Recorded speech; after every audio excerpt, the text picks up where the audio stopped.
Le vœu numéro 70 est relatif à la création d'un monument en mémoire du génocide de Srebrenica. Et permettez-moi à cette occasion de saluer Monsieur le consul de Bosnie-Herzégovine, Monsieur Muaz Dedajic, ainsi que les représentants de l'association Solidarité internationale Bosnie-Herzégovine. Au nom de notre Assemblée, merci de votre présence. La parole est à Geneviève Garrigos pour le groupe Paris en commun. Monsieur le maire, mes chers collègues, je suis particulièrement émue de vous présenter ce vœu en cette journée, en juillet, de commémoration du 29e anniversaire du génocide de Srebrenica, et à l'heure même où se tiennent à Srebrenica, justement, les cérémonies de cette commémoration.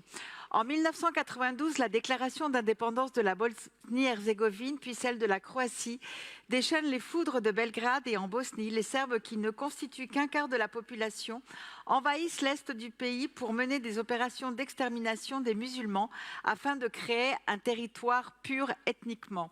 Pour les Serbes, le contrôle de Srebrenica est essentiel à l'unification du territoire de la République serbe de Bosnie.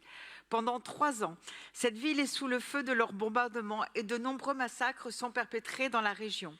Le 5 juillet 1995, les troupes de l'armée de la République serbe de Bosnie, commandées par Ratko Mladic, avec l'appui des Scorpions, un groupe paramilitaire serbe, entre à Srebrenica, déclarée zone de sécurité par l'ONU, où 400 casques bleus néerlandais sont stationnés pour protéger la ville.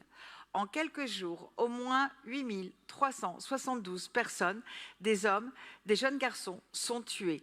Parce que bosniaques, parce que musulmans. Longtemps nié, le génocide de Srebrenica a pourtant été reconnu par la Cour internationale de justice, par le Tribunal pénal international pour l'ex-Yougoslavie, et plusieurs hauts gradés ont été condamnés pour génocide ou complicité de génocide.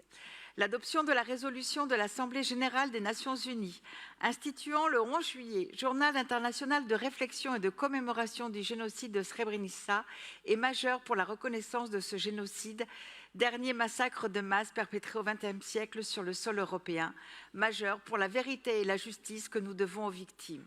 Il revenait à Paris, ville des droits humains, de mémoire des génocides passés pour prévenir les pulsions mortifères de l'humanité, de créer un lieu de mémoire où les survivantes et les survivants, les familles de victimes, pourront se recueillir, puiser la force pour poursuivre leur quête de vérité et justice. Par ce vœu, nous vous proposons d'ériger ce lieu à la mémoire du génocide de Srebrenica dans le 20e arrondissement. Et je sais que vous serez nombreux et nombreuses à nous rejoindre le 11 juillet 2025 pour commémorer son 30e anniversaire. Je me permets de citer Elie Wiesel qui disait que oublier les morts serait les tuer une deuxième fois.